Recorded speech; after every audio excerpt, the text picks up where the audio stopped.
जी अस्सलाम वालेकुम।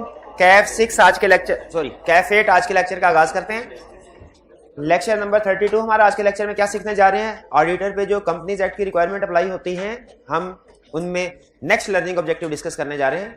Procedure for appointment of statutory auditor. ठीक है, इससे पहले हमने क्या स्टडी किया? अथॉरिटी। कल के लेक्चर में, कल पहला लेक्चर था हमारा कंपनीज, हाँ, कल के लेक्चर में हमने ये डिस्कस किया था कि कौन ऑडिटर को अपॉइंट करेगा। ठीक है, ऑडिटर की अपॉइंटिंग अथॉरिटी कौन होगी वो हमने देखा। टाइप ऑफ ऑडिटर पे डिपेंड करता है। फर्स्ट ऑडिटर है, सब्सिक्वेंट है, कैजुअल वैकेंसी है या के डिस्क्वालिफाइड पर्सन का केस है या रेजिग्नेशन का केस है, उसके हवाले से लॉ ने हमें बताया हुआ था। आज के लेक्चर में हम ये स्टडी करने जा रहे हैं कि मोस्ट ऑफ द, अच्छा आपके ख्याल में आपने इतनी एग्जांपल पढ़ी, फर्स्ट ऑडिटर की अपॉइंटमेंट है, सब्सिक्वेंट ऑडिटर की अपॉइंटमेंट है, कैजुअल वैकेंसी है, ठीक है, डिस्क्वालिफाइड पर्सन। प्रैक्टिस में सबसे ज्यादा कौन सी टाइप ऑफ ऑडिटर की अपॉइंटमेंट होती होगी? Subsequent auditor. शाबाश। तो आज के लेक्चर में हम ये सीखेंगे कि जो मोर देन 90% केसेस में जो सिचुएशन अराइज होती है ऑडिटर की अपॉइंटमेंट के हवाले से, यानी सब्सिक्वेंट ऑडिटर की अपॉइंटमेंट, वो कैसे होती है। और फिर इसके बाद ऑडिटर के राइट्स एंड ड्यूटीज को पढ़ेंगे। राइट्स एंड ड्यूटीज छोटा सा सिंपल कंसेप्ट है। जो मेन कंसेप्ट आज का वो हम क्या स्टडी करने जा रहे हैं कि जो प्रोसीजर क्या होगा ऑडिटर की अपॉइंटमेंट का। कौन से वाले? Subsequent auditor. अच्छा एक चीज आपको और बता दूं, ऑडिटर की भी दो टाइप्स होती हैं, एक इंटरनल ऑडिटर और एक एक्सटर्नल ऑडिटर। जो हम प्रोसीजर स्टडी करने जा रहे हैं, याद रखिए, ये एक्सटर्नल यानी स्टैट्यूटरी ऑडिटर की अपॉइंटमेंट का प्रोसीजर है। इंटरनल ऑडिटर की अपॉइंटमेंट का प्रोसीजर नहीं है। वो डायरेक्टर जब चाहे जब अपॉइंट कर ले उसको। ये कौन से वाले ऑडिटर की अपॉइंटमेंट का प्रोसीजर पड़ा? एक्सटर्नल या स्टैट्यूटरी ऑडिटर, ठीक है, जिसको शेयर होल्डर अपॉइंट करते हैं। ये बात ध्यान में रखिएगा। आज के कंसेप्ट की तरफ चलने से पहले प्रीवियस लेक्चर में से कोई क्वेश्चन पूछना चाहते हो तो पूछ लीजिए। प्रीवियस लेक्चर में से कोई क्वेश्चन पूछना चाहते हो तो पूछ लीजिए। कोई क्वेश्चन पूछ लें जी।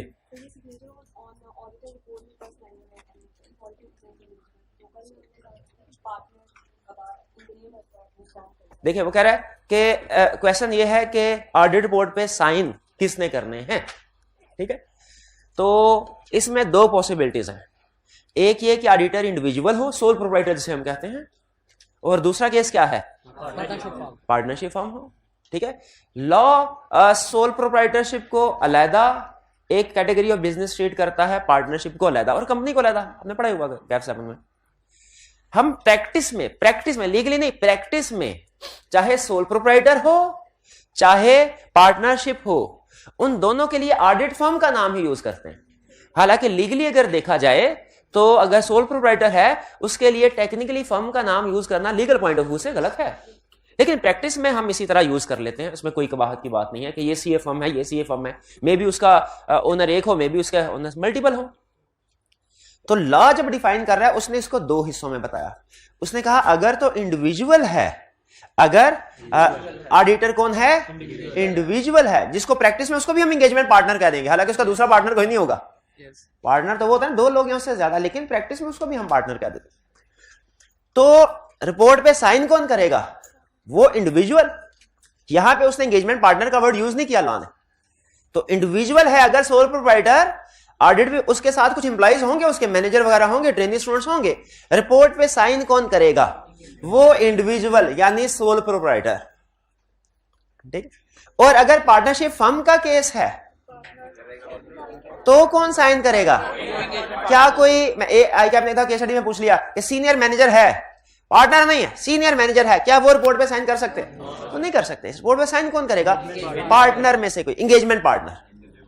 एंगेजमेंट पार्टनर, ठीक है, हाथ होगा एंगेजमेंट पार्टनर का। हाथ किसका होगा? साइन किसके होंगे? फर्म के नेम से। ठीक है, तो चाहे है क्या कंसेप्ट? इंडिविजुअल है तो वही साइन करेगा।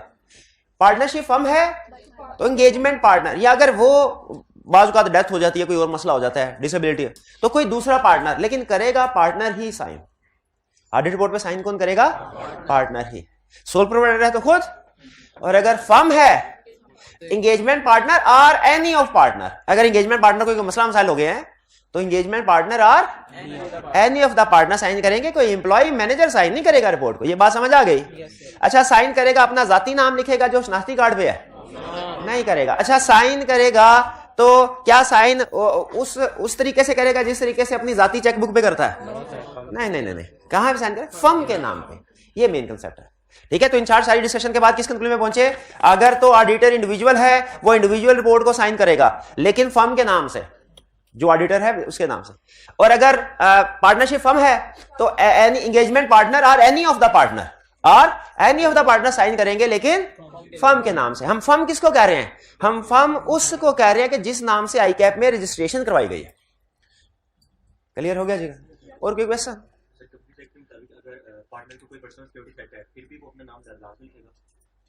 आईएसएस ने यह कहा हुआ है कि अगर थ्रेट हो, कोई फिजिकल सिक्योरिटी थ्रेट हो, तो एंगेजमेंट पार्टनर अपना नाम रिपोर्ट में ना लिखे। ये आईएसएस ने कहा है। कंपनीज एक्ट ने इस बारे में कुछ नहीं कहा। इसका मतलब है पाकिस्तान में ये वाली रिक्वायरमेंट बाय लॉ नहीं चलती। पाकिस्तान में ऑडिटर ने अपना नाम जरूर लिखना है, चाहे थ्रेट हो चाहे ना हो। वो सिर्फ उन कंट्रीज के लिए है जहां पे हालात थोड़े ज्यादा खराब हो। ठीक है, और कोई क्वेश्चन? पाकिस्तान अभी इन कंट्रीज में नहीं है फिजिकल थ्रेट के वाले। अगर डायरेक्टर अपॉइंट करते हैं ऑडिटर को, तो क्या इससे कोई कंफ्लिक्ट अराइज नहीं होता है। लेकिन याद रखिए, कंपनीज एक्ट ने डायरेक्टर को यह पावर दी है रेयर केसेस में, रेगुलर केस में नहीं दी, रेयर केस में दी। जैसे फर्स्ट ऑडिटर, जैसे कैजुअल वैकेंसी। इसलिए कि फर्स्ट ऑडिटर तो होते थोड़े से पीरियड के लिए, जब तक फर्स्ट एजीएम नहीं होती। कैजुअल वैकेंसी में इसलिए अथॉरिटी दी कि कैजुअल वैकेंसी के केस में सारे शेयर होल्डर्स को जमा करना जो पूरे पाकिस्तान में बिखरे हुए हैं, उनको जमा, और सिर्फ एक ही मकसद के लिए कि ऑडिटर अपॉइंट करना है। ये इनकन्वीनियंट होता है यूजर, शेयर होल्डर्स के लिए। तो शेयर होल्डर की आसानी को सामने रखते हुए अगर कैजुअल वैकेंसी अराइज हो जाए तो उसकी अपॉइंटमेंट डायरेक्टर कर लेते हैं। ठीक है, इसमें थोड़ा सा कंफ्लिक्ट ऑफ इंटरेस्ट अराइज कह सकते हैं कि होता है, लेकिन चूंकि रेयर केस है, शेयर होल्डर की आसानी को सामने रखते हुए उन्होंने क्या कर दें।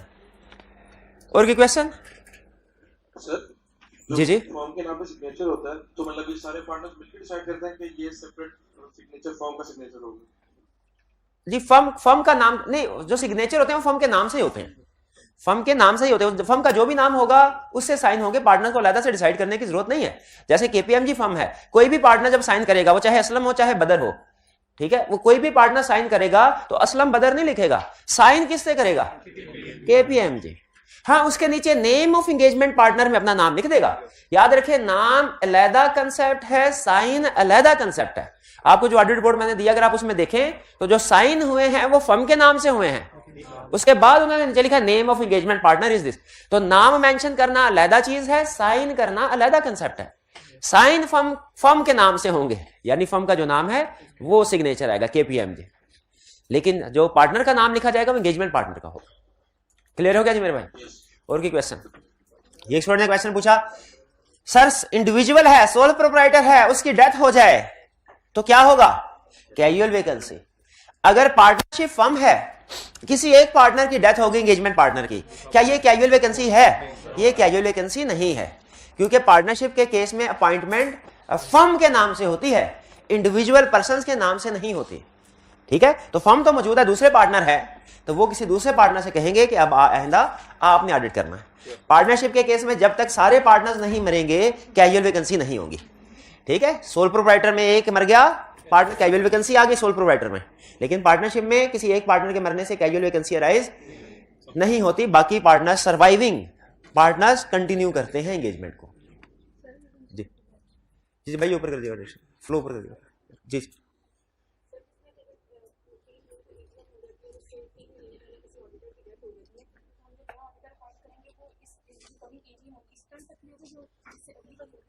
जो कैजुअल वैकेंसी के केस में ऑडिटर अपॉइंट होता है, उसका टेन्योर क्या होगा? जो रीजनल ऑडिटर का टेन्योर था उतना, यानी आने वाली एजीएम तक। आने वाली एजीएम से अगली एजीएम नहीं, आने वाली एजीएम। जैसे अगर एजीएम से 2 महीने पहले, तो उसका टेन्योर 2 महीने के लिए होगा। ठीक है, 2+12 नहीं, सिर्फ 2 मंथ्स। वो एजीएम में फिर अगला ऑडिटर आ जाएगा। अब ये एक अलग सवाल है, आपने नहीं सोचना कि इस सूरत में वो 2 महीनों में ऑडिट कैसे कंप्लीट करेगा, वो कर लेते होते हैं। और की क्वेश्चन?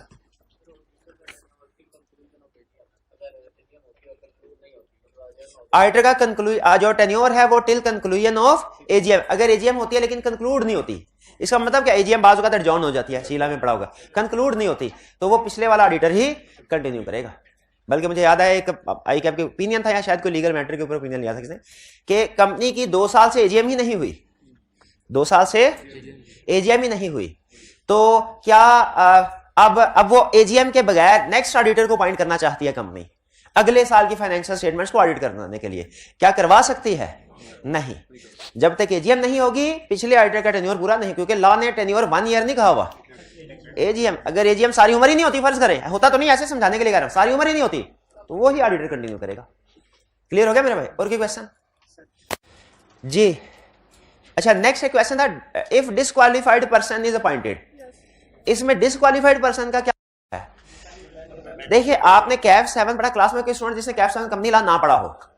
ना पढ़, चले पढ़ रहे हैं। अच्छा, तो कंपनी लॉ में कंसेप्ट होता है डायरेक्टर या चीफ एग्जीक्यूटिव का। डायरेक्टर्स का एक क्राइटेरिया बताया जाता है कि किसको अपॉइंट किया जाएगा। तो क्राइटेरिया दो तरह से होता है, एक क्वालिफिकेशन क्राइटेरिया, एक डिसक्वालिफिकेशन, जिसे एलिजिबिलिटी या इनएलिजिबिलिटी क्राइटेरिया भी कहते हैं। अगर वो क्राइटेरिया पूरा करे तो हम कहते हैं ये डायरेक्टर क्वालिफाइड है, अगर वो क्राइटेरिया पूरा ना करे तो हम क्या कहते हैं? डिसक्वालिफाइड। ठीक है, तो उसी तरह का क्राइटेरिया, एग्जैक्टली वही नहीं लेकिन उसी कंसेप्ट के मुताबिक ऑडिटर का भी क्राइटेरिया है। एक क्वालिफिकेशन क्राइटेरिया है, एक डिसक्वालिफिकेशन क्राइटेरिया, जो प्रोबेबली कल के लेक्चर में हम पढ़ेंगे।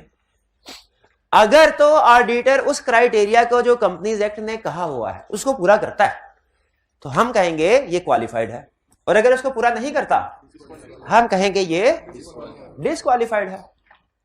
ठीक है, जैसे उसमें से एक एग्जांपल है कि एक्सटर्नल ऑडिटर, स्टैट्यूटरी ऑडिटर को कंपनी का एम्प्लॉय नहीं होना चाहिए, पिछले 3 साल में कंपनी का एम्प्लॉय नहीं होना चाहिए अपॉइंटमेंट के वक्त में। लॉ ने कह दिया तो मतलब कह दिया। ठीक है, अब अगर पिछले 3 साल में वो एम्प्लॉय था और उसको फिर भी ऑडिटर अपॉइंट कर दिया तो क्या वो क्वालिफाइड है कि डिसक्वालिफाइड? डिसक्वालिफाइड। इसे हम कहेंगे disqualified person is appointed. Disqualified person is appointed. ठीक है, तो ये अपॉइंटमेंट क्या होगी? वाइड होगी, शुरू से ही वाइड होगी। ठीक है, सिमिलर कंसेप्ट सिर्फ रिकॉल करवाने के लिए आपको बता रहा हूं। कंपनी लॉ में भी था कि अगर डिसक्वालिफाइड डायरेक्टर को अपॉइंट किया जाता है, डिसक्वालिफाइड डायरेक्टर को, तो उसमें लिखा हुआ था उसके पिछले डिसीजन वैलिड है, जब सामने आया तो फिर आगे से ठीक है। लेकिन ऑडिट में ऐसा नहीं है। ऑडिट में कंसेप्ट क्या, अगर डिसक्वालिफाइड पर्सन को ऑडिटर अपॉइंट किया ना, जो डिसक्वालिफाइड था टाइम ऑफ अपॉइंटमेंट ही, तो वो पहले दिन से ही फारिग है। अब ये नहीं कि 2 महीने बाद पता चला तो उसके पहले के प्रोसीजर को आप यूज कर ले, नहीं नहीं नहीं, वो अपॉइंटमेंट शुरू से ही फारिग है। ये थोड़ा सा कंसेप्ट, मेन हेडिंग सेम है, if disqualified person is appointed as director या if disqualified person is appointed auditor, main heading concept से, लेकिन आगे उसका लीगल इफेक्ट फर्क है। क्लियर हुई ये बात? दोनों में फर्क समझ आया? डिसक्वालिफाइड पर्सन या डिसक्वालिफाइड। और भी क्वेश्चन? चलिए अब चलते हैं हम पास्ट पेपर्स के क्वेश्चन होम असाइनमेंट की तरफ। जल्दी से पूछते हैं। वाइड एब इनिशियो, असल में लॉ नहीं पढ़ रहे ना हम, तो हमारा मतलब वाइड और वाइड एब इनिशियो एक ही है। आप वाइड एब इनिशियो कर दें। अगर लॉ पढ़ रहे होते तो मैं कुछ लीगल टर्म्स के ऊपर खास तौर पे आपकी तवज्जो दिलाता। ठीक है, जैसे हो सकता है इसमें कोई सेंटेंस में किसी में इंग्लिश में की गलती हो, कोई स्पेलिंग मिस्टेक हो, क्या हमें उस पर तवज्जो देनी चाहिए?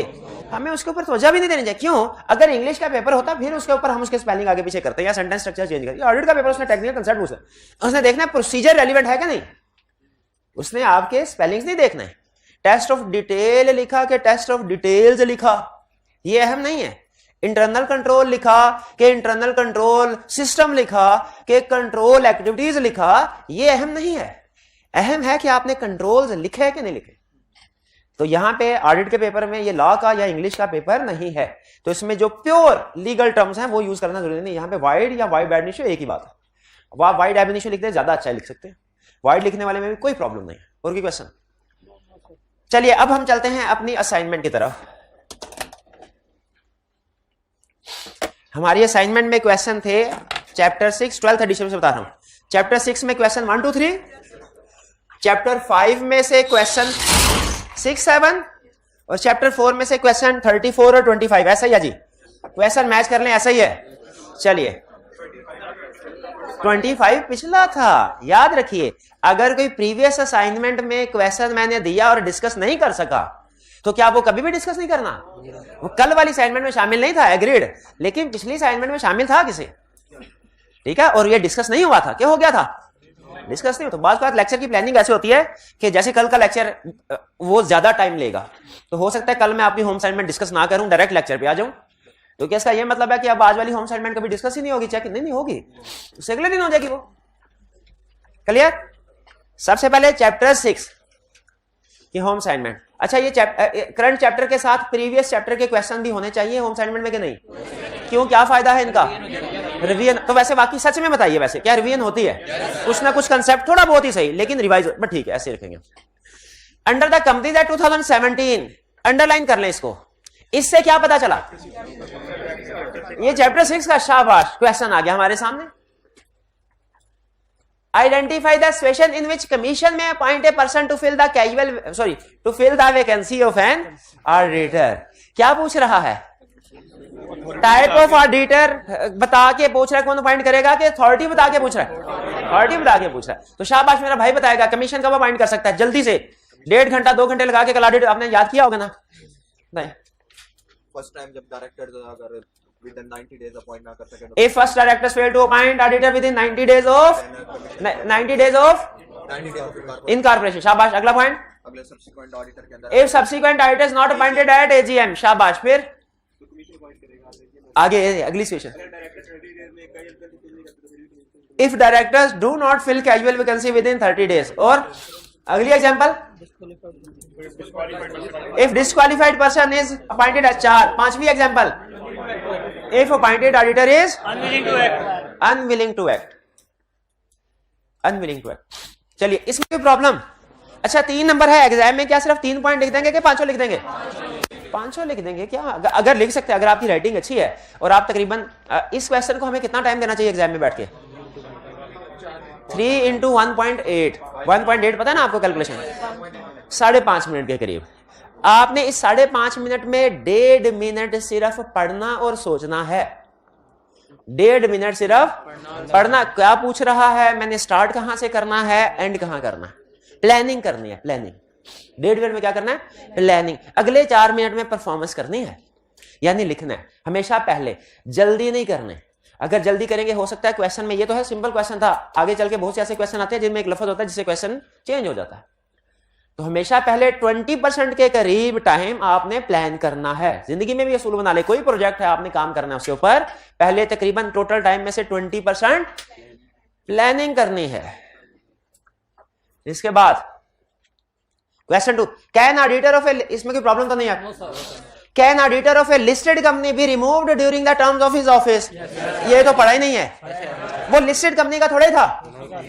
तो जो कंसेप्ट लिस्टेड के बारे में खास तौर पे नहीं पढ़ा, वो लिस्टेड अनलिस्टेड था, तो उसका मतलब हर तरह की कंपनी के लिए क्या रिमूव हो सकता है? कौन करेगा रिमूव मेरे भाई? जल्दी से बता दे प्यारे भाई, कौन करेगा? डायरेक्टर्स करेंगे। ऑर्डिनरी रिमूव डायरेक्टर नहीं करेंगे, मेंबर्स करेंगे।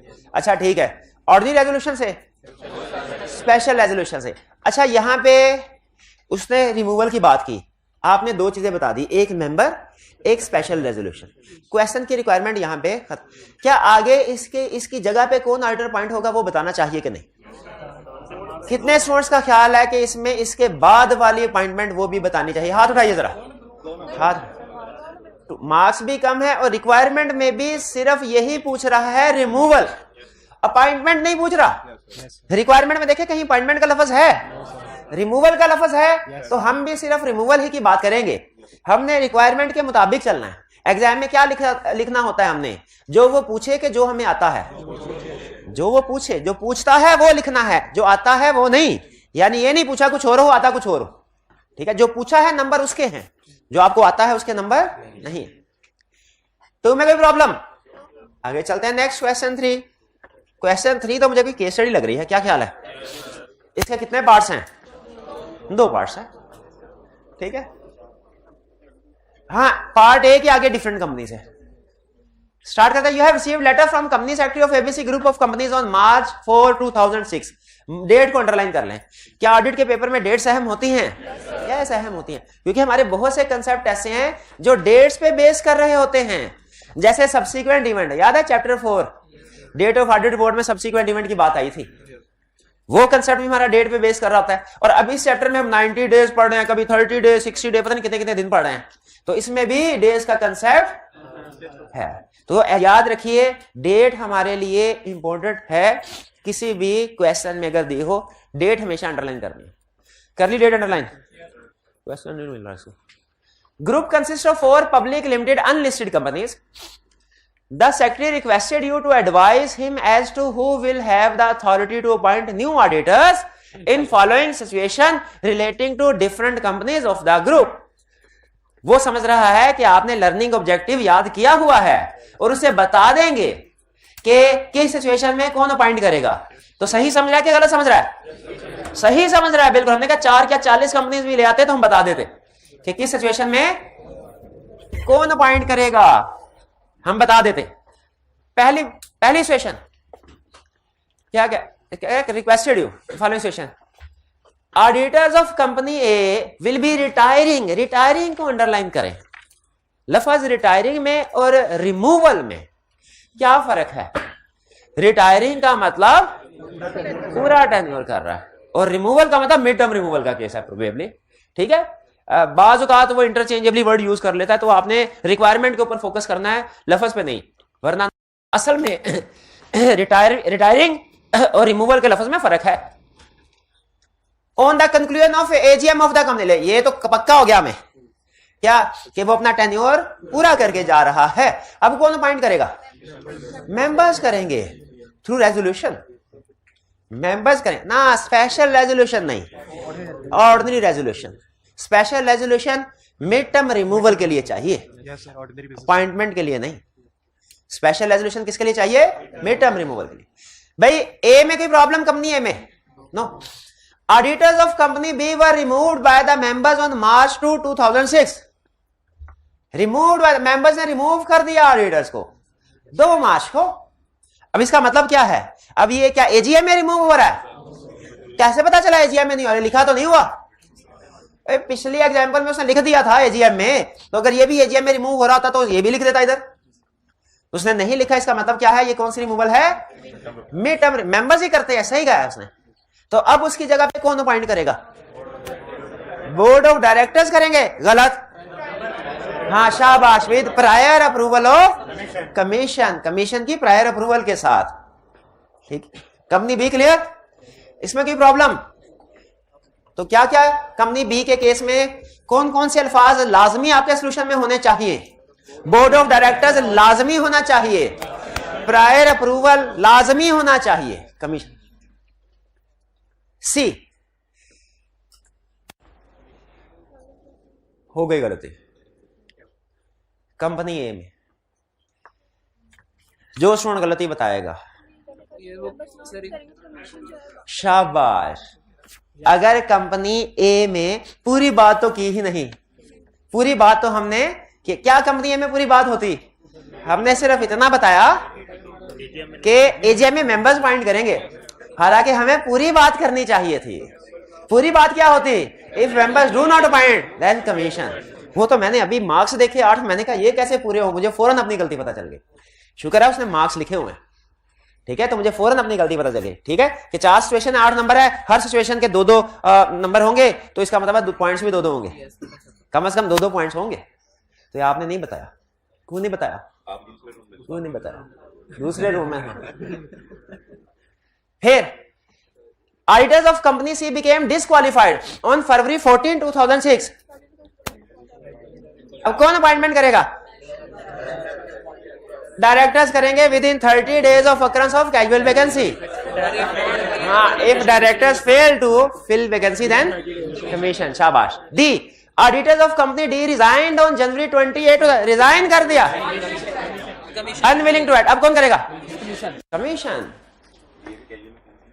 नहीं, ये कैजुअल वैकेंसी, ये स्पेसिफिकली लॉ ने, वैसे इसे कैजुअल वैकेंसी होती अगर लॉ ने अलहदा से ना बताया होता कि इस केस में मैं अपॉइंट करूंगा। अगर लॉ ने अलहदा से ना बताया होता तो फिर हम इसको कैजुअल वैकेंसी में लेके जाते, ठीक है। लेकिन अगर कैजुअल वैकेंसी में भी जाता ये, तो फिर भी अपॉइंटमेंट कमीशन के पास ही जाती। क्यों भला? 30 दिन गुजर चुके हैं, 30 दिन गुजर।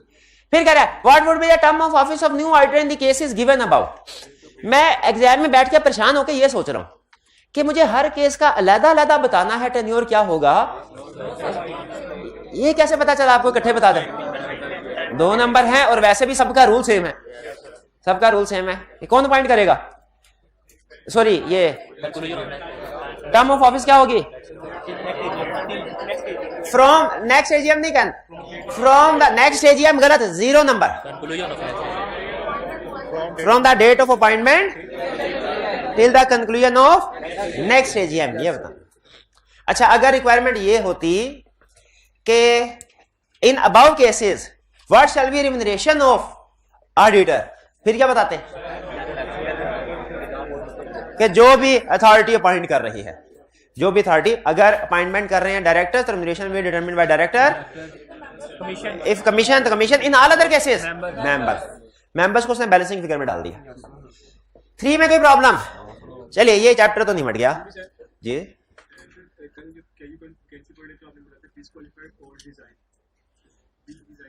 रिजाइंड को हम नॉर्मली कैजुअल वैकेंसी में लेते हैं, लॉ सीला में आपने यही पढ़ा होगा, यहां पे भी कैजुअल वैकेंसी में ही लेते, लेकिन हमारा असूल है कि जो सिचुएशन स्पेसिफिकली अलहदा डिस्कस हो गई है ना, जिस सिचुएशन के ऊपर कोई स्पेशल रूल है तो उस पर स्पेशल रूल अप्लाई करेंगे, जनरल नहीं करेंगे। उसने ये रिजाइन वाला, हालांकि कैजुअल वैकेंसी का रूल है, लेकिन उसने अलहदा से चूंकि लिख के दे दिया कि रिजाइन करेगा, अनविलिंग टू एक्ट होगा, तो मैं करूंगा पॉइंट। तो मुझे बताइए, जब अलहदा से उसने कह दिया तो इस पे जनरल हम कैजुअल वैकेंसी वाला रूल लगाएंगे जो उसने खास तौर पे बताया, खास होता है। ये तो आपने शायद कहीं सुना होगा, specific law override general law, specific law override general law. तो चूंकि स्पेसिफिक प्रोविजन उसने बता दिया तो जनरल को हम इग्नोर करके स्पेसिफिक अप्लाई कर रहे हैं जी। क्या मेंबर टेन्योर ज्यादा करने का एग्रीमेंट कर सकते हैं? नहीं कर सकते। लॉ ने जो बता दिया उसकी वायलेशन नहीं हो सकती, वो ना कम कर सकते हैं ना ज्यादा कर सकते हैं। ये स्टैट्यूटरी ऑडिट है ना, तो इसकी अपॉइंटमेंट वगैरह सारी लॉ बताएगा। हाँ, अगर इंटरनल ऑडिटर होता तो फिर जितना मर्जी करते हो, उससे में कोई टेंशन नहीं। चैप्टर 5 अब ये थोड़ी मुझे केस स्टडी लग रही है, केस स्टडी लग रही है। अच्छा, एक चीज मैं आपको बता दूं, टिप समझ लीजिए, एग्जाम टिप। आई कैप सम टाइम ये कहता है, अच्छा अब सुनिएगा जरा,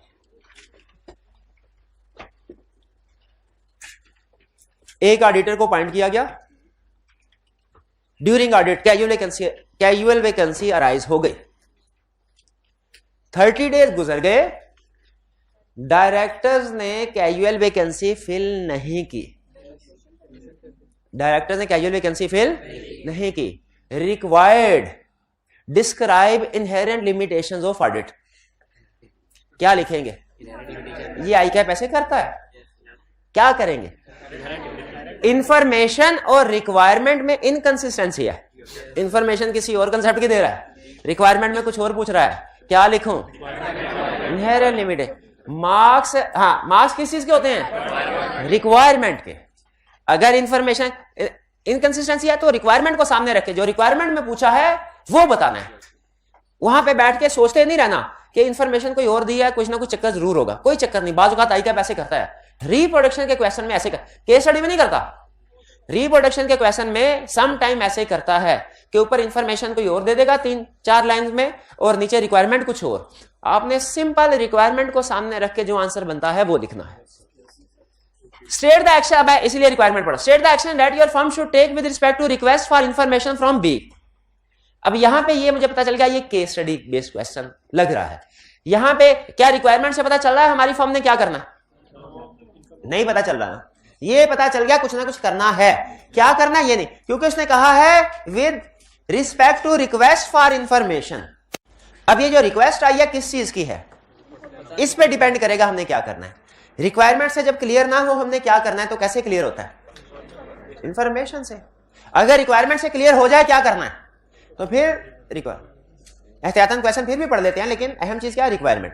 इसमें रिक्वायरमेंट से तो बाकी क्वेश्चन पढ़ लेते हैं। कह रहा है your firm has received request for information from B, a firm of auditor, in respect of his prospective external audit client. Prospective को अंडरलाइन करें, नया लफ्ज है, इसका मतलब क्या है? फ्यूचर, इन आने वाला client. Prospective external client A Limited. A is currently audited by your firm, but after discovering that A's manufacturing process includes unethical labor practices in its overseas supply chain, your firm decided not to seek reappointment. ठीक है, not to seek reappointment. Unethical labor practices चल रही थी।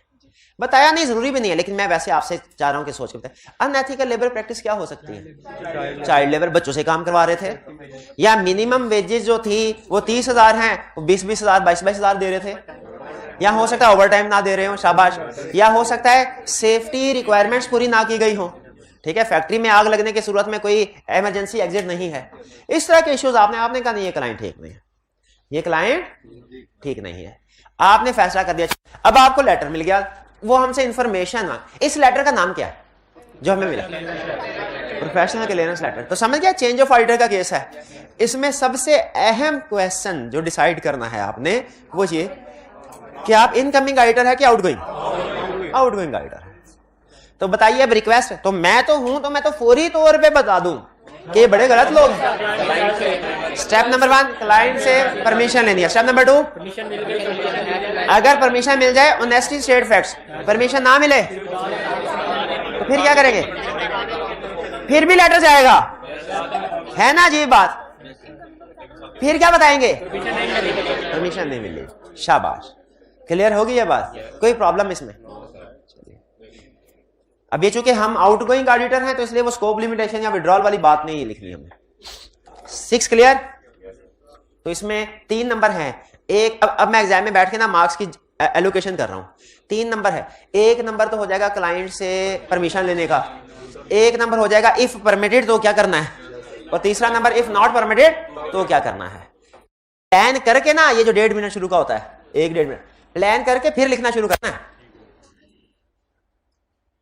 7 your firm has been invite, पहले requirement पढ़ लेते हैं। Explain why this matter should be considered when deciding whether or not to accept the appointment as external auditor of W. Why this matter? Which matter? Requirement से नहीं पता चल रहा, which matter? कहां से पता चलेगा? Information से।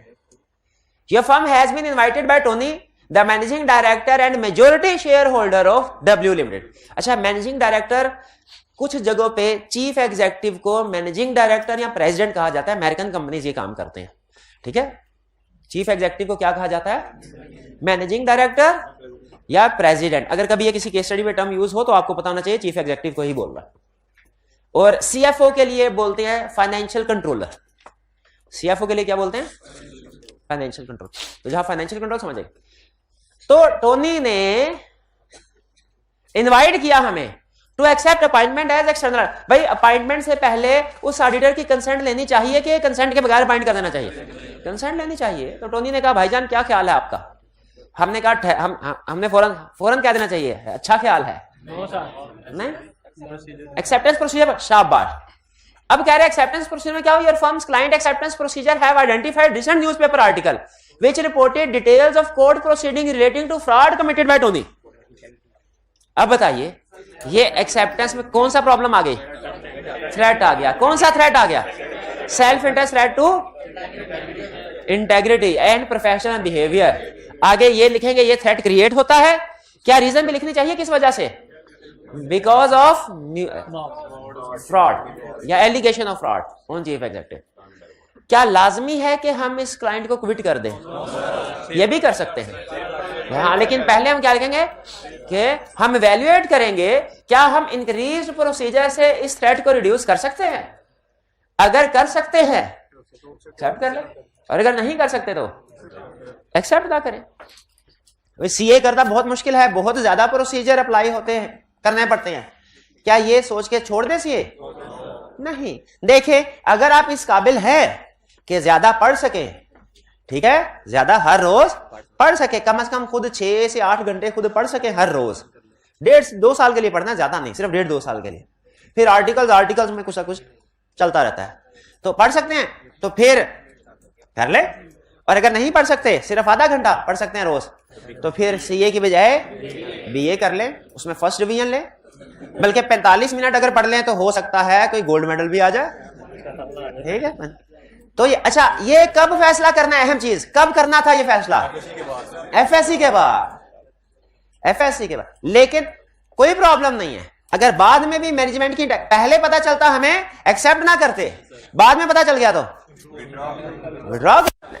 या तो प्रोसीजर बढ़ाएं, अगर प्रोसीजर नहीं बढ़ा सकते तो फिर बेटा थ्रेट रिड्यूस कर सकते हैं तो करें, पहली ऑप्शन वो है। अगर नहीं कर सकते तो पता है टाइम जाया ना करें हम क्लाइंट का भी अपना भी। भाई क्लियर इसमें? तो ये इशू जो उसने पूछा मैटर किस वजह से आप कंसीडर किस वजह से करेंगे? Because this matter create self interest threat to integrity and professional behaviour. और उसके आगे आप हम बता दें हम इसको रिड्यूस करने की कोशिश करेंगे। अगर रिड्यूस हो जाता है ठीक, नहीं होता तो अच्छा क्या हमें वो सेफगार्ड भी बता देने चाहिए? मार्क्स ज्यादा हैं मेरा ख्याल है बता देने चाहिए। मार्क्स 4 है ना, मेरा ख्याल है बता देने चाहिए। ठीक है, मुझे कंफर्म नहीं सोल्यूशन में मैंने बताया कि नहीं बताया, हमें नहीं बताया, ये हाल है आपका। वो कह रहे बताया नहीं बताया। चलिए अब ये चैप्टर 4 आ गया। कह रहे नीचे बहुत सी सिचुएशंस हैं, ये क्विकली आपके कंसेप्ट रिपोर्ट के रिवाइज करवा देगा। Items 1 to 11 listed below present various situations an item might encounter in conducted an audit of financial statement. For each situation identify impact on audit report. यानी impact on audit report का मतलब क्या बताना है? ये क्या है? और क्या है? Unqualified opinion है, MCQ मैटर है, अदर मैटर है, qualified opinion, disclaimer of matter. Do not draft qualification. इसका क्या मतलब है? Do not draft qualification का मतलब क्या है? ओपिनियन को ड्राफ्ट करके लिख के स्टैंडर्ड पैराग्राफ नहीं बताना, सिर्फ ये बताना है ओपिनियन कौन सा आएगा क्वालिफाइड, उस ओपिनियन को लिखने ना बैठ जाना, सिर्फ ये बताना है ओपिनियन कौन सा आएगा क्वालिफाइड, उसको लिखने नहीं बैठ जाना in our opinion except for. पहला financial statements listed company do not disclose significant related party transactions. क्या है? मिस इफेक्ट बताया उसने नहीं, तो क्या करें? दोनों। If material qualified opinion, if pervasive adverse opinion, बस बेसिस। हाँ, nature of miss statement. Second, client changes its accounting policy for valuation went from FIFO to average cost. Auditor concurs with the change. Auditor concurs with the change का मतलब क्या है? Agree कर, उसे checking चुकिंग कर ली सारी, सब कुछ ठीक है, बेहतरीन। क्या करें? अनमोडिफाइड ओपिनियन प्लस की ऑडिट मैटर थी ना उधर से। An item is appointed to audit client's financial statement after the annual physical inventory count. Accounting records are not sufficiently reliable to enable the auditor to become satisfied as to year-end inventory value. Scope limited. क्या effect बताया उसने? अगर material है तो qualified opinion, pervasive है तो और हाँ, की ऑडिट मैटर भी आएगा। क्या डिस्क्लेमर ऑफ ओपिनियन में की ऑडिट मैटर नहीं आएगा? बिल्कुल ठीक है। क्या कोई और पैराग्राफ आएगा? अदर मैटर भी आएगा। वो किस वजह से? पॉइंटेड की वजह से कि पिछले साल का ऑडिट इसने कैसे पता चला नहीं किया, रीपॉइंटेड होता तो पता चलता किया हो। Four, client has significant amount of deposit in bank which is under liquidation pending completion of under liquidation का मतलब बैंक अल्लाह हाफिज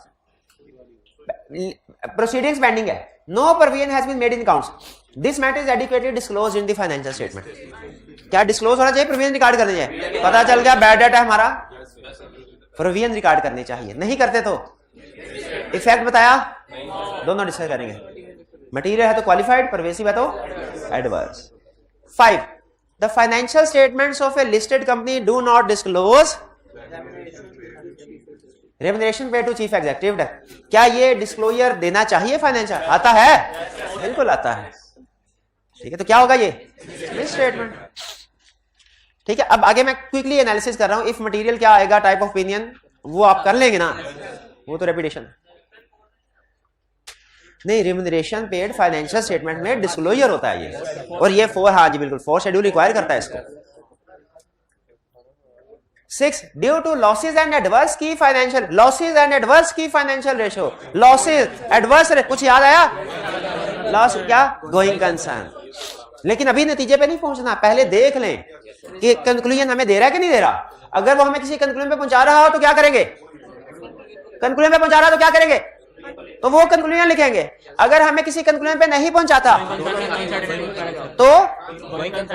तो सारी पॉसिबिलिटी तीनों कवर करेंगे। तीनों कौन सी? एप्रोप्रिएट, नॉट एप्रोप्रिएट और appropriate but material uncertainty exist. तो अभी देखते हैं।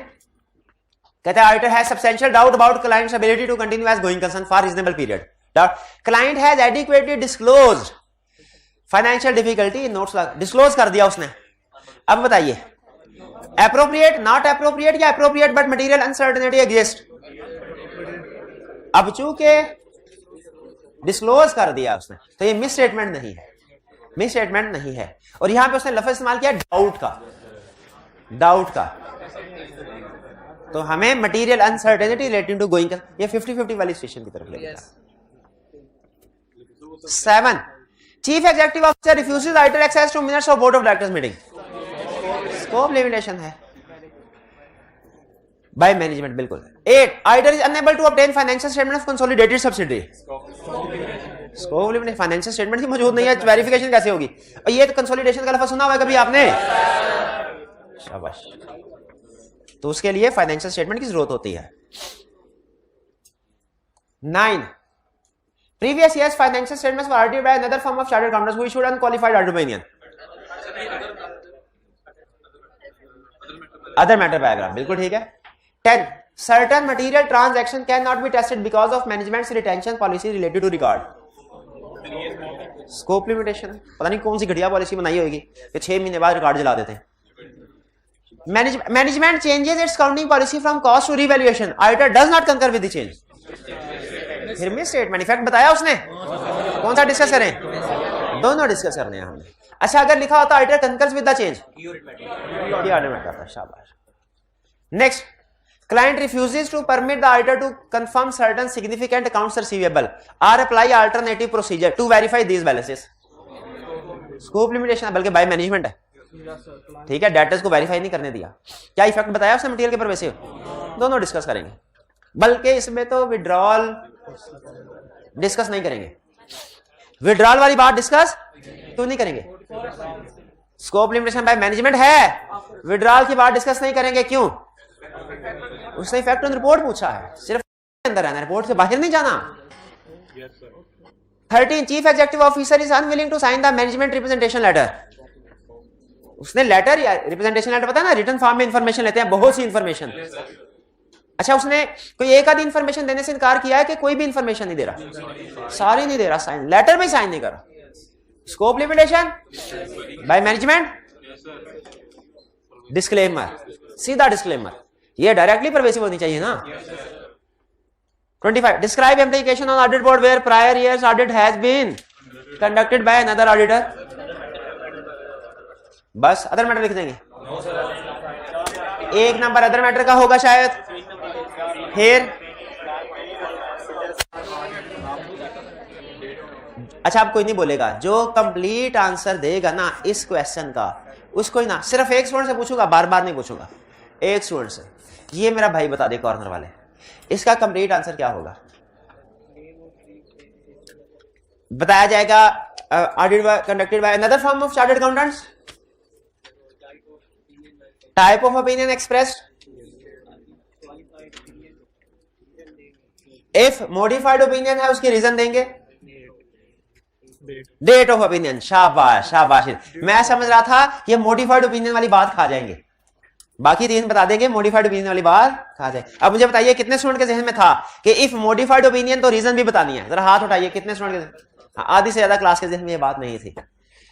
चलिए बहरहाल, तो ये हमारी होम असाइनमेंट डिस्कस हो गई। अब चलते हैं हम अपने आज के कंसेप्ट की तरफ, जो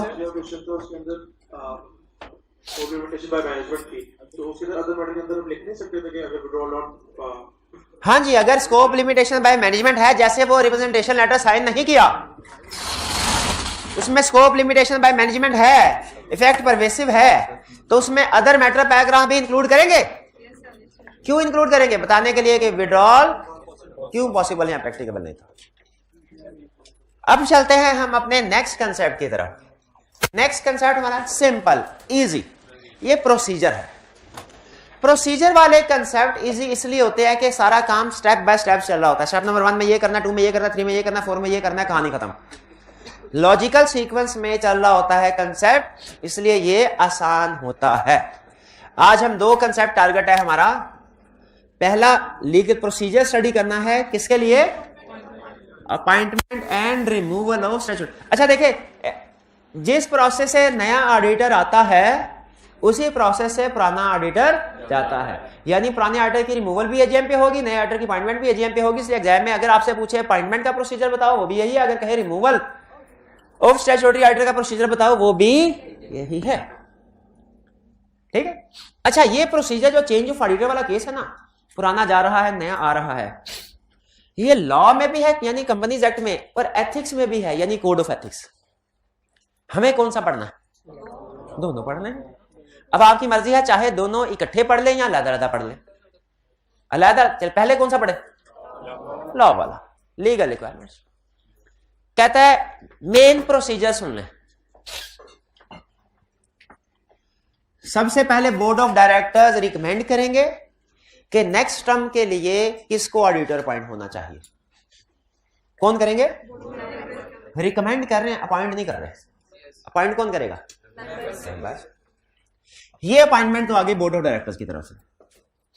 अगर शेयर होल्डर्स का ख्याल है कि नहीं, ये डायरेक्टर्स ने अपना कोई साथी, अपनी जिसको फेवर देने वाला बंदा नॉमिनेट किया, तो मेंबर्स खुद से भी किसी को नॉमिनेट कर सकते हैं। बिल्कुल कर सकते हैं। मेंबर्स भी रिकमेंड कर सकते हैं। डायरेक्टर्स ने तो करना ही करना है, मेंबर्स भी रिकमेंड कर सकते हैं। ठीक है। अच्छा, डायरेक्टर एग्जिस्टिंग ऑडिटर को भी रीअपॉइंटमेंट के लिए रिकमेंड कर सकते हैं या किसी डिफरेंट ऑडिटर को भी? दोनों को कर सकते हैं। अगर डिफरेंट ऑडिटर को करें तो फिर रिटायरिंग ऑडिटर के पास एक राइट होता है कि वो एक रिप्रेजेंटेशन दे कि मुझे क्यों ना निकाला जाए। रिटायरिंग ऑडिटर के पास क्या होता है? राइट होता है। किस चीज का? कि वो रिप्रेजेंटेशन दे। किसको रिप्रेजेंटेशन दे? मेंबर्स को। क्या? कि मुझे क्यों ना निकाला जाए। ये उसका अपना मौकफ है।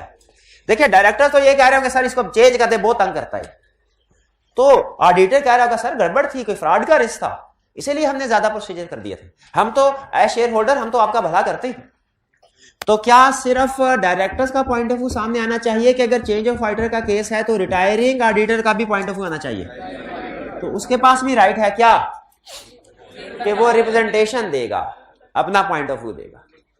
फिर क्या देगा? Representation in writing. क्या देगा? रिप्रेजेंटेशन इन राइटिंग, जिसमें उसका पॉइंट ऑफ व्यू होगा। याद रखिए, ये रिप्रेजेंटेशन इन राइटिंग है, ये रिप्रेजेंटेशन लेटर नहीं है। रिप्रेजेंटेशन लेटर सुना हुआ ना आपने?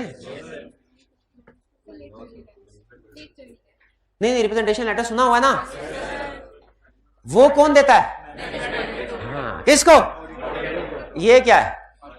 Representation in right. ये तो ऑडिटर दे रहा है मेंबर्स को। ठीक है। फिर इसके बाद एजीएम होगी। एजीएम में मेंबर्स रेजोल्यूशन पास करेंगे। हो सकता है इसी को रीअपॉइंट कर ले, हो सकता है नए बंदे को अपॉइंट कर ले।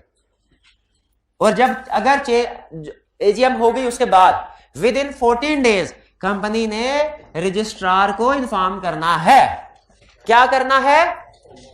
इन्फॉर्म करना है। किस लिए इन्फॉर्म करना है? कि सर ऑडिटर चेंज हो गया।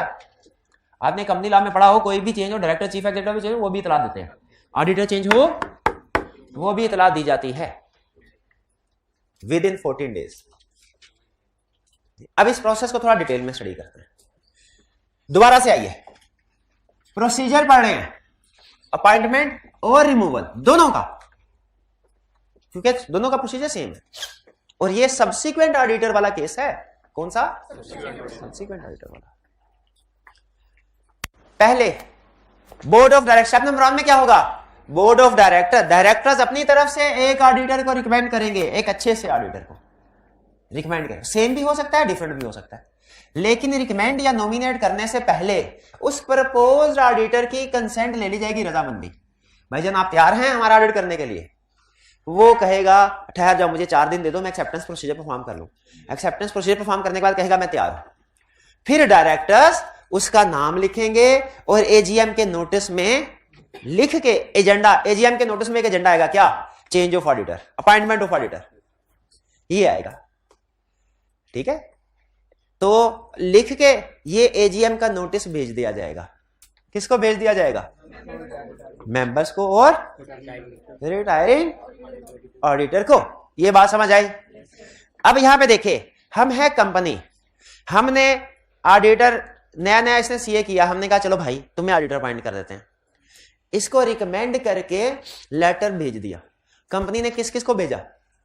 कंसेंट देने का लेटर, रिटायरिंग ऑडिटर को भी, मेंबर्स को भी। अब देखिए, अब यहां से बात अब आगे बढ़ रही है। स्टेप नंबर 1 ये था। स्टेप नंबर 2 मुझे बताइए, रिटायरिंग ऑडिटर की तरफ जाऊं कि मेंबर्स की तरफ जाऊं? मेंबर। स्टेप नंबर 2 मेंबर अपने अपने घर बैठे थे, नोटिस मिला, उन्होंने देखा, उसमें लिखा चेंज ऑफ ऑडिटर। बाकी मेंबर्स ने कहा जो मर्जी करते रहे, हमें क्या करना। कुछ मेंबर्स ने कहा नहीं ये ऑडिटर ठीक नहीं है, हाँ जी, ये किसी और पर्सन को ऑडिटर अपॉइंट हो। क्या अगर मेंबर्स भी किसी को रिकमेंड करना चाहे कर सकते हैं? बिल्कुल कर सकते हैं। डायरेक्टर ने रिकमेंड करना था तो 2 कंडीशंस थी। क्या? कंसेंट ले ली, नोटिस दे दिया। मेंबर्स ने रिकमेंड करना है 4 कंडीशन। पहला, मेंबर्स जो रिकमेंड करना चाहते हैं उनके पास कम से कम 10% शेयर होल्डिंग हो। कितनी? 10%। ये ना हो भाईजान के पास 1 शेयर है, ये कहे मैं भी तो शेयर होल्डर हूं, मेरे भी तो राइट्स हैं, ना ना ना ना ना। अगर डायरेक्टर्स को रिकमेंड करना है तो कम से कम कितने शेयर होने चाहिए? 10%। अकेले के पास भी हो सकते हैं, अगर इसके पास 7 है, इसके पास 6 है, दोनों मिलके पहुंचे ये भाई के पास, कंसेंट लेनी चाहिए कि नहीं?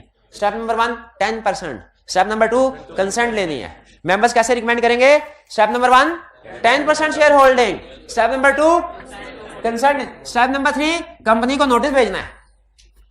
कंपनी को नोटिस भेजना है 7 दिन पहले, 7 दिन पहले कि भाईजान हमारा तीसरा भी, एक तो रिटायरिंग ऑडिटर था, एक जो डायरेक्टर्स ने नॉमिनेट किया, मेंबर्स ने कहा एक हमारी तरफ से भी आ गया तीसरा, चलो अब आएगा ना मजा।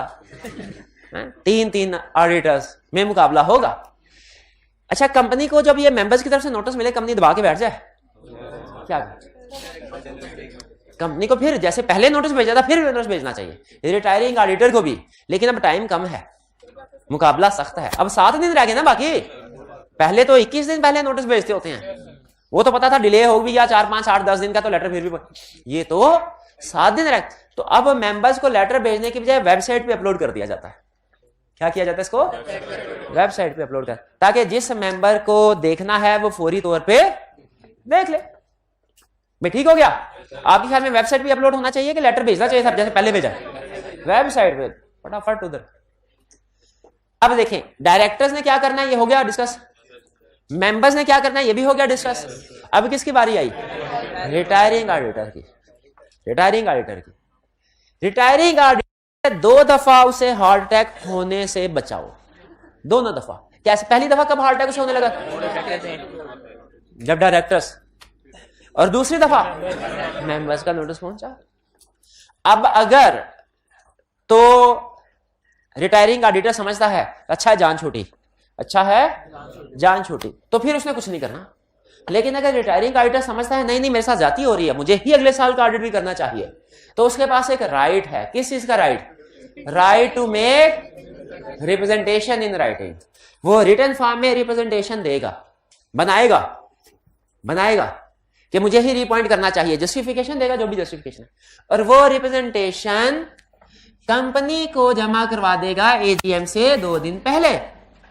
कंपनी को क्यों जमा करवाएगा? क्योंकि एजीएम के अंदर ये रिप्रेजेंटेशन कंपनी के थ्रू जाएगी दूसरे मेंबर्स के पास, डायरेक्ट ऑडिटर के जरिए नहीं जाएगी। और लॉ कहता है ये लाजमी है कि अगर उस ऑडिटर ने, रिटायरिंग ऑडिटर ने रिप्रेजेंटेशन इन राइटिंग दी है, तो ये लाजमी है कि इलेक्शन होने से पहले पहले ये रिप्रेजेंटेशन पड़ी जाए, ताकि इलेक्शन ऑफ ऑडिटर से पहले सबका मौकफ सामने आ जाए। ठीक है? Representation to be read at AGM before appointment, after appointment नहीं। अपॉइंटमेंट होगी फिर इसके पढ़ने का क्या फायदा? जब रिप्रेजेंटेशन पढ़ ली जाए फिर उसके बाद वोटिंग हो जाए कि 3 ऑडिटर, कौन कौन शेयर होल्डर चाहता है ऑडिटर नंबर 1 अपॉइंट हो, कौन चाहता है 2, कौन चाहता है 3। जिसके वोट ज्यादा होंगे उसको नेक्स्ट टर्म के लिए ऑडिटर अपॉइंट कर लिया जाएगा। ठीक है? अच्छा, ऑडिटर के कुछ राइट्स हैं, वो हम अभी स्टडी करेंगे, और कुछ ड्यूटीज भी हैं। अगर याद रखें, क्वेश्चन आपसे पूछने लगा, क्या शेयर होल्डर्स के लिए लाभ खमनी ला पड़ा हुआ ना? अगर पड़ा हुआ है तो बताइए। ये ऑडिट का क्वेश्चन नहीं है, लेकिन इस कंसेप्ट से ऑडिट का कंसेप्ट निकालना है मैंने। अगर क्या शेयर होल्डर का राइट है एजीएम अटेंड करना? राइट है कि ड्यूटी? चाहे करे। क्या ऑडिटर का राइट है एजीएम अटेंड करे? यस, ऑडिटर का भी राइट है भाई। उसमें रिपोर्ट डिस्कस होगी, ऑडिट रिपोर्ट डिस्कस होगी कि नहीं एजीएम में, तो उसका मौजूद होना जरूरी है कि नहीं? बिल्कुल है। उसे कोई पूछना है तो वो बता देगा, तो राइट है, ड्यूटी नहीं। लेकिन दो केसेस में ऑडिटर की ड्यूटी बन जाती है एजीएम को अटेंड करना। दो केसेस में ऑडिटर की ड्यूटी बन जाती है, उसने एजीएम को अटेंड करना है। पहला केस अगर लिस्टेड कंपनी हो, ऑडिटर की ड्यूटी है, ऑडिटर या उसका कोई ना कोई रिप्रेजेंटेटिव एजीएम को अटेंड करता है। ठीक है, हमारे जो क्लाइंट इस्लामाबाद में होते थे उनकी जब एजीएम होती थी तो पार्टनर अगर फ्री होता था तो पार्टनर जाके अटेंड करता था, पार्टनर फ्री नहीं होता था तो किसी सीनियर को भेज देता था, जाओ हमारे रिप्रेजेंटेटिव के तौर पे अटेंड करो। उधर कोई पूछे कि ये मिस स्टेटमेंट वगैरह तो एक्सप्लेन कर देना। तो दो केसेस में लिस्टेड कंपनी हो तो जरूर, या अगर रिप्रेजेंटेशन इन राइटिंग सबमिट करवाई हो तो भी, ताकि अगर वो सवाल जवाब करें, बताइए क्या प्रॉब्लम, क्या किस बात पर लड़ाई झगड़ा हुआ था डायरेक्टर्स का आपके साथ, जिसके बाद डायरेक्टर ने किसी और को रिकमेंड कर दिया, तो आप बता सके। दो केसेस में एजीएम अटेंड करना रिक्वायर्ड है, मैंडेटरी है। लिस्टेड कंपनी का केस हो और दूसरा रिप्रेजेंटेशन राइटिंग सबमिट करवाई हो। ठीक है जी, बाकी सारा केस हमने पढ़ लिया। बताइए क्लियर? एक दफा क्विकली इसको रीड कर लें। आपके पास 45 सेकंड का टाइम है।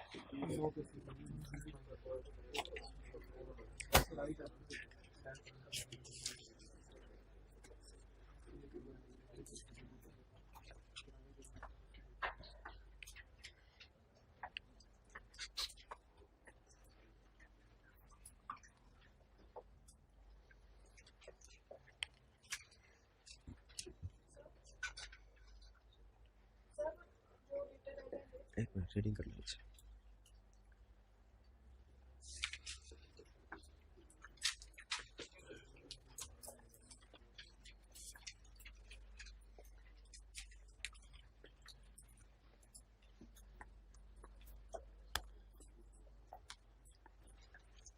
कर लो रीडिंग। फोर्थविथ का मतलब होता है इमीडिएटली। फोर्थविथ एक वर्ड यूज हुआ है, इमीडिएटली। जी कोई क्वेश्चन है तो पूछें।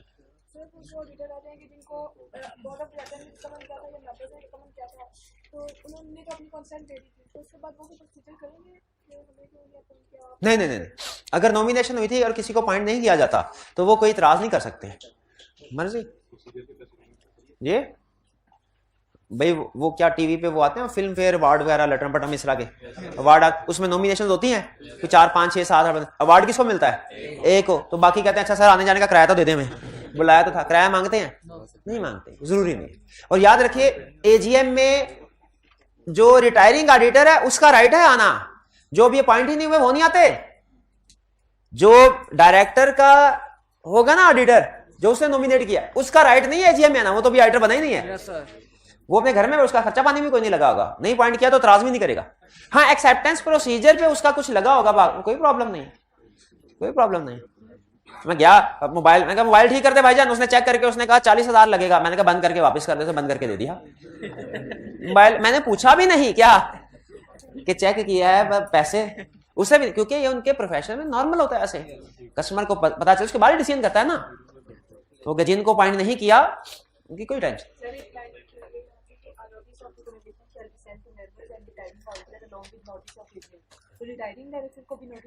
हाँ जी, एजीएम का नोटिस रिटायरिंग ऑडिटर को भी जाता है, मेंबर्स को भी जाता है, ऑडिटर को भी जाता है, कंपनी लॉ में बल्कि आपने पढ़ा होगा, और लोग को भी कुछ जाता है, डायरेक्टर्स को भी जाता है, शायद डायरेक्टर्स को भी जाता है नोटिस।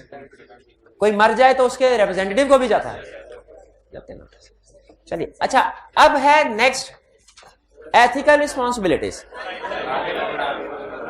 अच्छा चलो ठीक है, ये नहीं पढ़ाता, ये बड़े वाला नहीं पढ़ाता, ये छोटे वाला तो पढ़ा, ये 3-4 मिनट का।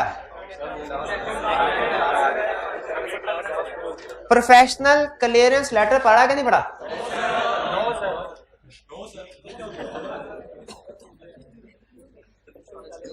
हमने स्टडी किया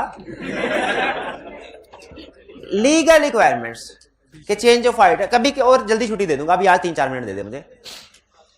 लीगल रिक्वायरमेंट, जब ऑडिटर चेंज होगा तो कंपनी लॉ क्या कहता है, जब ऑडिटर चेंज होगा तो कोड ऑफ एथिक्स क्या कहता है, ये तो पढ़ा ही नहीं। तो अभी साथ साथ कंसेप्ट ताजा है चेंज ऑफ ऑडिटर का, अभी पढ़ ले तो बेहतर है।